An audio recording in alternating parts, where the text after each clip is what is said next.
इसीलिए श्रीमद् भागवत भगवान की साक्षात शब्दमयी मूर्ति है। प्रत्यक्ष दर्शन करने में गोपियां जो हैं इतनी आगे बढ़ गई थी, श्री कृष्ण के ध्यान में अपना अस्तित्व ही भूल गई।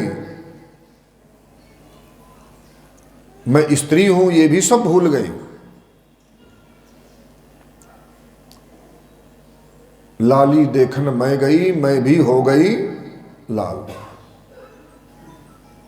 जिसके मन में भगवान श्री कृष्ण से मिलने की तीव्र उत्कंठा होती है, कहते हैं उसी का नाम गोपी है। गोपियों का हृदय बोलता है, एक संगीत है, एक स्वर है, एक वाणी है, एक मन है, एक भाव है सभी गोपियों का। व्रज जयति परंतो ते जन्मनः तु अधिकम जयति, इंदिरा अन्यत्र श्रयते अत्र तु शश्वत श्रयते। कहते हैं सब जगह लक्ष्मी जी की सेवा की जाती है, किंतु ब्रज में लक्ष्मी जी ही सेवा कर रही हैं। तभी गोपियां कहती हैं कि आपके ब्रज में आने से हमारा ब्रज जो है वो धन्य हो गया, क्योंकि यहां पर लक्ष्मी जी का नित्य निवास हो गया। ऐसे ही 21 श्लोकों में गोपियों ने भगवान गोविंद को गोपी गीत गा करके पुकारा था। गोपी गीत का सार क्या है? संसार में सबसे ज्यादा प्रिय जो है क्या होता है? संसार में सबसे ज्यादा प्रिय पैसा होता है। ध्यान देना, पैसे से भी ज्यादा प्रिय क्या है? तो कहते हैं हमारी पत्नी है, हमारा पुत्र है, ये पैसे से भी ज्यादा प्रिय है। अगर इन पर कोई कष्ट आए तो मनुष्य जो है पैसे की भी परवाह नहीं करता। तो कहते हैं सबसे ज्यादा प्रिय पैसा है, पैसे से ज्यादा प्रिय जो है हमारी पत्नी, हमारा पुत्र है। और पत्नी पुत्र से भी ज्यादा क्या प्रिय है? तो कहते हैं हमारा शरीर है। और हमारे शरीर से भी ज्यादा प्रिय क्या है? ये हमारी आत्मा है। क्योंकि संसार का प्यार जो है वो घटता बढ़ता रहता है, किंतु आत्मा का प्यार जो है वो अखंड है। दुनिया के जितने भी नाते हैं सभी बनावटी हैं, आर्टिफिशियल हैं, किंतु जो आत्मा का नाता है वो बिल्कुल सच्चा नाता है। सभी प्राणियों की बुद्धि के दृष्टा है। भगवान श्री कृष्ण सभी प्राणियों की आत्मा है। तभी गोपियां कह रही हैं न खलु गोपिका, यानी आप ही सबकी आत्मा है। सभी प्राणियों की बुद्धि के दृष्टा हैं। सभी आत्माओं का केंद्र बिंदु जो है वो भगवान श्री कृष्ण ही है। इसलिए गोपियां कहती हैं कि हे प्रभु अब न त्यागो श्याम हमको, हम तुम्हारी सेविका। व्याकुल की रीत नीति हम बनी परिचारिका। कर रही गृह कार्य अपना नारी जीवन से बथा। आपने हमको बुलाया भूल चली सब नेह था। बोलो वृंदावन बिहारी लाल की। राधे राधे गोविंद गोविंद राधे राधे राधे राधे राधे गोविंद गोविंद राधे राधे राधे गोविंद राधे गोपाल राधे गोविंद गोविंद राधे गोपाल राधे गोविंद राधे राधे गोविंद गोविंद राधे राधे राधे राधे राधे गोविंद गोविंद राधे राधे राधे गोविंद राधे गोपाल राधे गोविंद गोविंद राधे गोपाल राधे गोविंद राधे राधे गोविंद गोविंद राधे राधे राधे बोलो वृंदावन बिहारी लाल की। भगवान सुखदेव जी कहते हैं राजा परीक्षित से कि हे राजन, गोपियां कहती हैं कि मैंने आपके लिए सब त्याग दिया,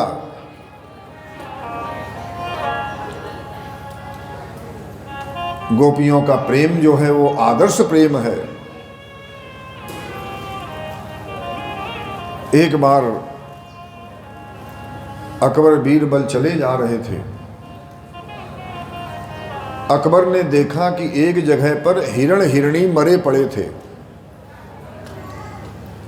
एक गड्ढे में थोड़ा सा पानी था, पानी बहुत थोड़ा है, हिरण हिरणी दोनों मरे पड़े हैं। अकबर ने बीरबल से पूछा कि ये न इनके कोई बाण लगा, फिर ये दोनों एक साथ कैसे मर गए। बीरबल ने कहा कि हे राजन, हिरण हिरणी दो मरे लगा न एक भी बाण। कहे अकबर सुन बीरबल कही विद निकले प्राण। तो बीरबल कहते हैं अकबर से, राजन थोड़ा पानी प्रेम घना, पानी कम था, इनमें प्रेम ज्यादा था, प्यासे दोनों थे। थोड़ा पानी प्रेम घना, किया नहीं जलपान। तू पी कहत रहे इस विधि निकले प्राण। एक एक को कहते रहे तुम पहले पियो, तुम पहले पियो। दोनों ही प्यासे मर गए, किंतु दोनों ने पानी नहीं पिया। तो ये आदर्श प्रेम है।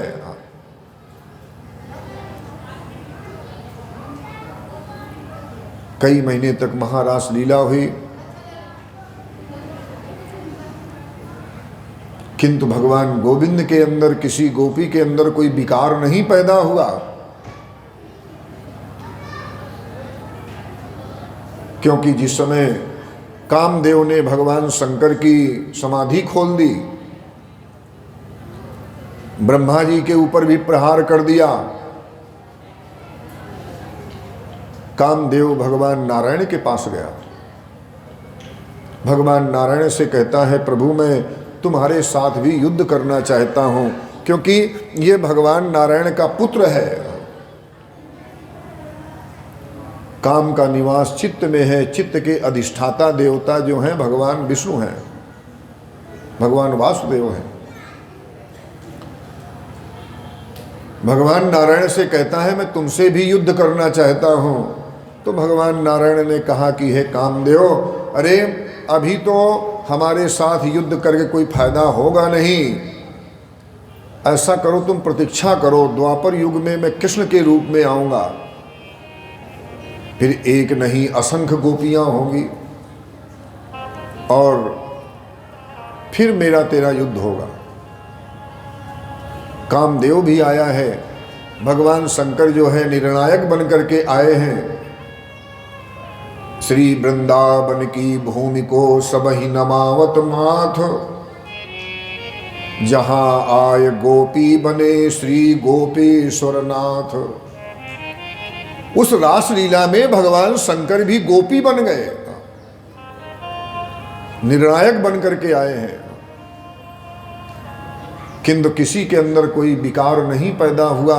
इसी महारास लीला में भगवान गोविंद को योगेश्वर ही नहीं, इनको योग योगेश्वर की उपाधि दी गई। ये योगियों के ईश्वर तो हैं ही, ये तो योग के भी ईश्वर हैं। बोलो योग योगेश्वर भगवान की। इस प्रकार से संक्षेप में महारास लीला की कथा जो है वो संपन्न होती है। बोल वृंदावन बिहारी लाल की। एकदा देव यात्रायाम गोपाला जात कौतुकाः अनोभिर्नरुदयुक्तै प्रयुस्ते अंबिका बनम। भगवान सुखदेव जी कहते हैं, राजन एक बार शिवरात्रि का समय था और बाबा नंद जो हैं एक गोपों के और परिवार के संग में अंबिका वन की यात्रा की थी इन्होंने। वहीं पर रात्रि में जब विश्राम कर रहे थे तो एक सुदर्शन नाम का दैत्य जो है अजगर का रूप बना करके आया था, सबको निगल लिया था। भगवान ने उस सुदर्शन का उद्धार किया। एक शंखचूड़ नामक यक्ष को भगवान ने मारा है, उस शंखचूड़ यक्ष का उद्धार किया।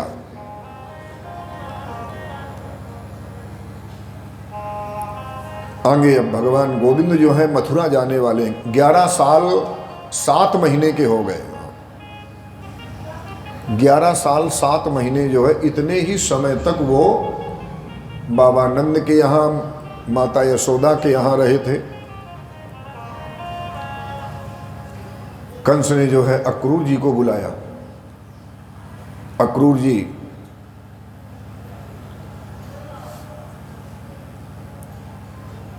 जी संत हैं।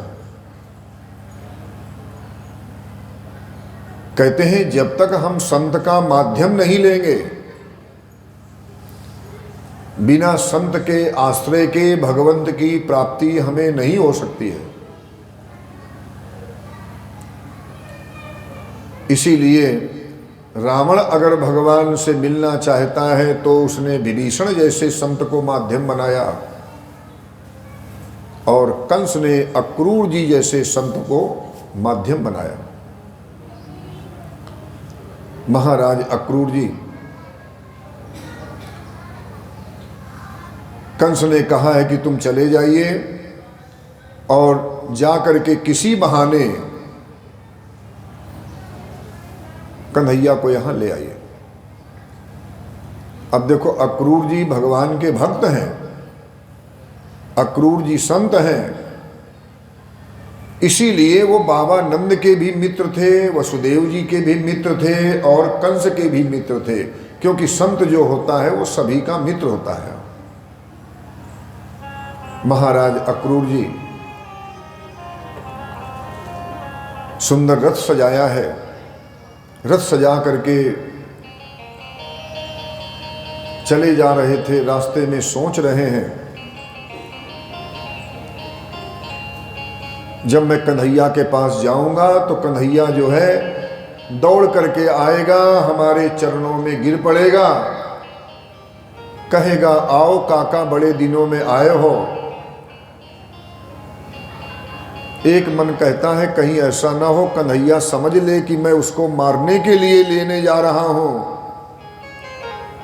कहीं कन्हैया जो है हमसे बात भी न करे। ऐसे सोचते हुए महाराज अक्रूर जी चले जा रहे थे। ध्यान देना,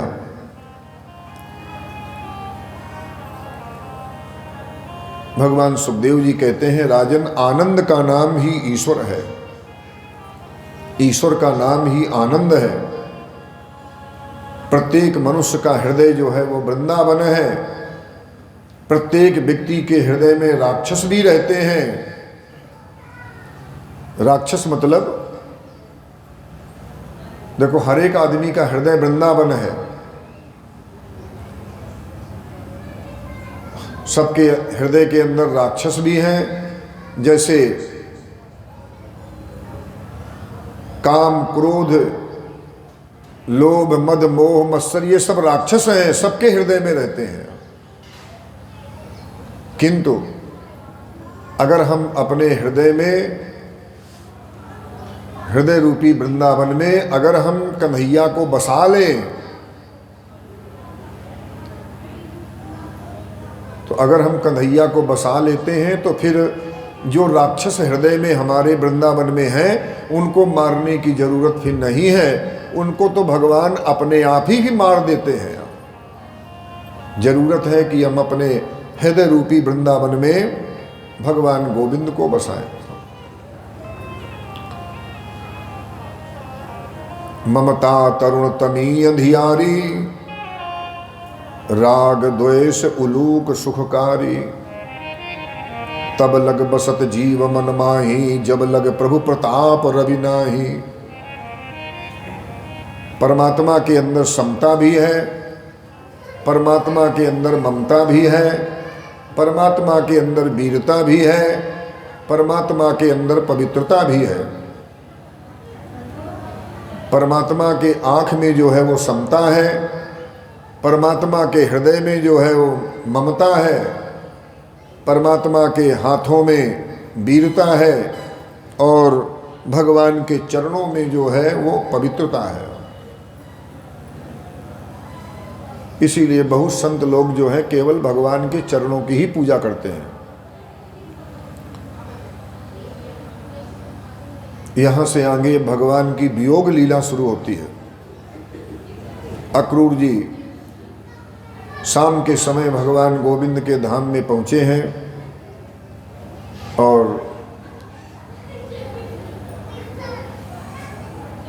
भगवान गोविंद गौशाले में गौओं की धार में दूध निकाल रहे थे। जो ही अक्रूर जी पहुँचे, भगवान गोविंद दौड़े, दौड़ करके चरणों में गिर पड़े। जैसा जैसा अक्रूर जी सोच रहे थे भगवान गोविंद वैसी ही लीला कर रहे हैं। चरणों में गिर पड़े, कहते हैं आओ काका बड़े दिनों में आए हो, इस बार तो बड़े दिनों में आए हो और रथ वगैरह सजा करके लाए हो और सब ठीक ठाक है, किस लिए आए हो। अक्रूर जी ने सोचा मैं जो जो सोच रहा था भगवान जो है वही लीला कर रहे हैं। मैं जो जो सोच रहा था भगवान वही लीला कर रहे हैं। इसलिए कन्हैया से झूठ बोलना ठीक नहीं है, क्योंकि ये तो सभी कुछ जानता है। इसीलिए महाराज अक्रूर जी झूठ नहीं बोल रहे। अक्रूर जी कहते हैं कि हे कन्हैया, कंस ने तुमको मारने के लिए बुलाया है, इसलिए मैं तुमको लेने के लिए आया हूँ। भगवान गोविंद कहते हैं काका, जैसे तुमने हमसे सही सही बोल दिया, ऐसे जो है तुम बाबा नंद से, मेरे बाबा से सही सही नहीं बोलना, नहीं तो फिर बाबा जो है तुम्हारे संग हमें जाने नहीं देंगे।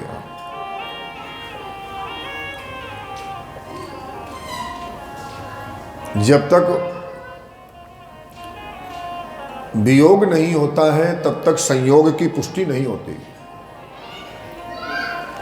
जब आपस में वियोग होगा तभी तो ये पता लगता है कि आपस में कितना संयोग था। न बिना विप्रलंभेन संयोगा पुष्टिमश्नुते।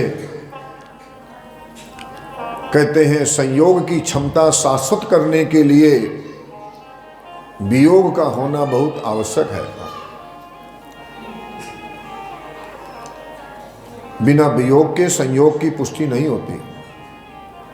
गच्छन पथि महाभागो भगवत्यम्बुजेक्षणे, भक्तिम परामुपगतो एवमेतद् चिन्तयत।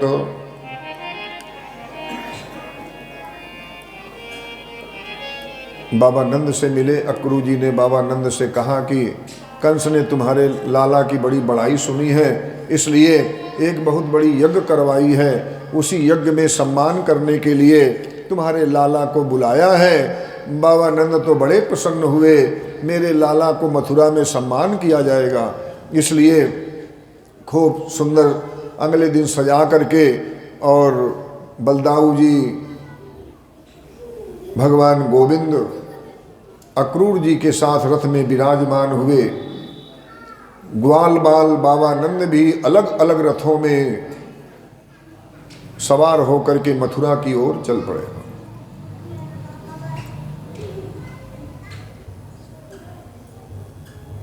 भगवान सुखदेव जी कहते हैं कि हे राजन, माता यशोदा ने रोते हुए माता यशोदा ने भगवान गोविंद को विदा किया है।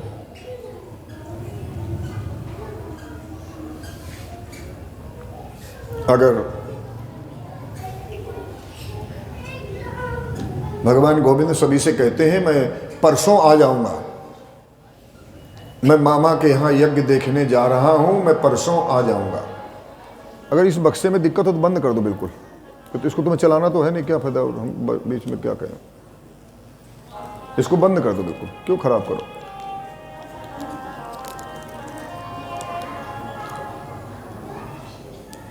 भगवान सभी से कहते हैं कि मैं परसों आ जाऊंगा, किंतु किसी को क्या पता था कि ये तो परसों तो क्या, ये बरसों भी लौट करके अब आने वाले नहीं है।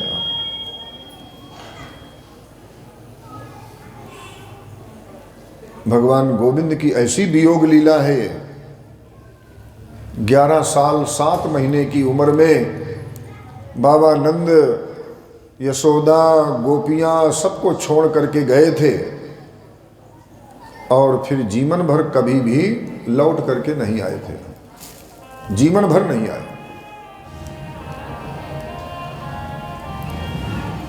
सभी ने रोते हुए भगवान गोविंद को विदाई दी है। बोल वृंदावन बिहारी लाल की।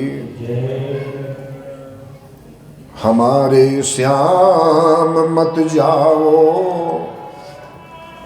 बड़ी मुश्किल से पाया है, बड़ी मुश्किल से पाया है।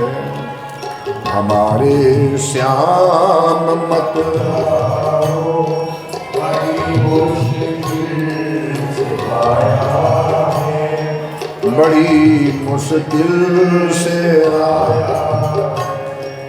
जरा रथ से उतर आओ, बड़ी मुश्किल से पाया है, बड़ी मुश्किल से पाया है। जरा रथ से उतर आओ, बड़ी मुश्किल से पाया है, बड़ी मुश्किल से पाया है। तुम्हारी प्रीति का बंधन हमें बेचैन करता है, तुम्हारी प्रीति का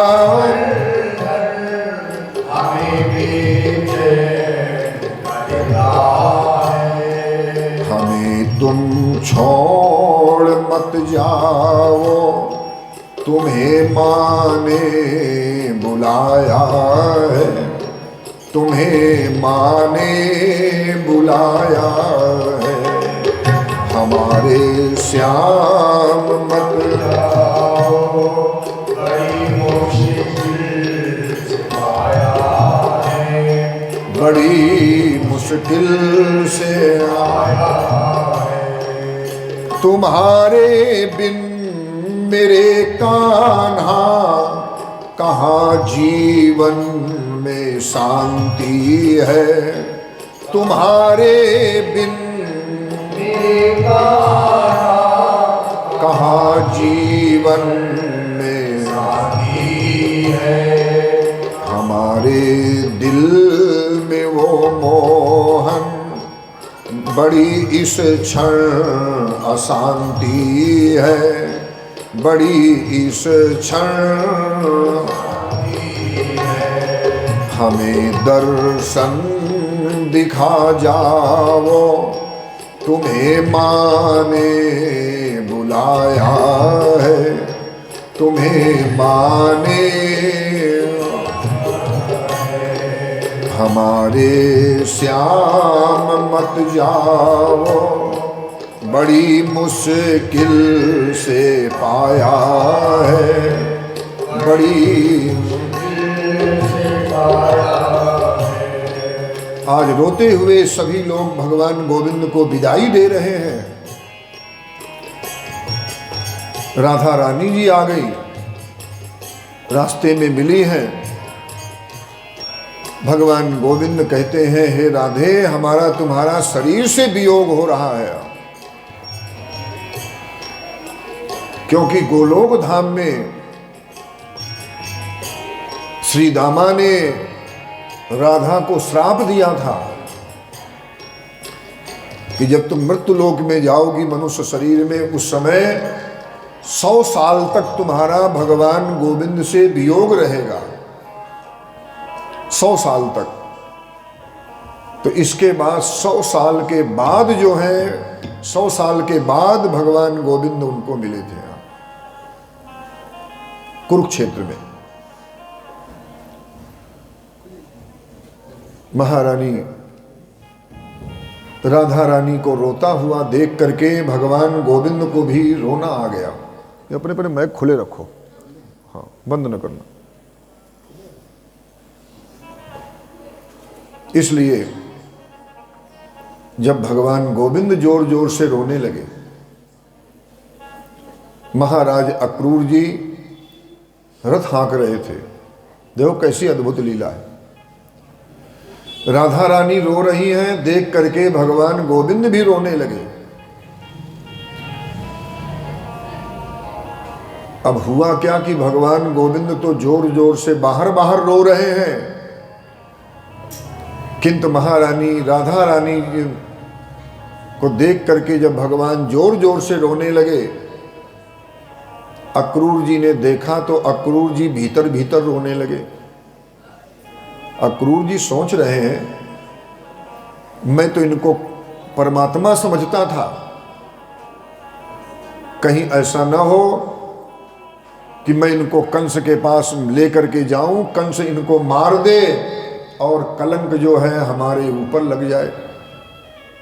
इसलिए अक्रूर जी भीतर भीतर रो रहे थे। महाराज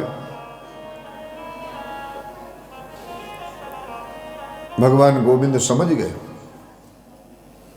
भगवान गोविंद जिस समय शाम का समय था, जमुना किनारे पहुंचे, अक्रूर जी से कहते हैं, काका ऐसा करो, संध्या का समय है, अब तो जमुना पार मथुरा आ ही गई है, इसलिए जमुना जी में नहा लो, संध्या बंदन कर लो, फिर आगे चलेंगे।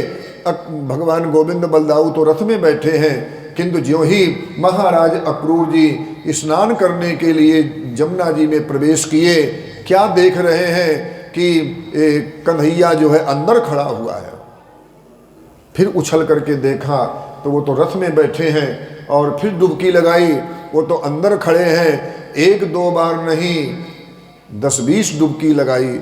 एक तो डुबकी तुक में लगाई जाती है, वो जल्दी जल्दी डुबकी लगा रहे थे, क्योंकि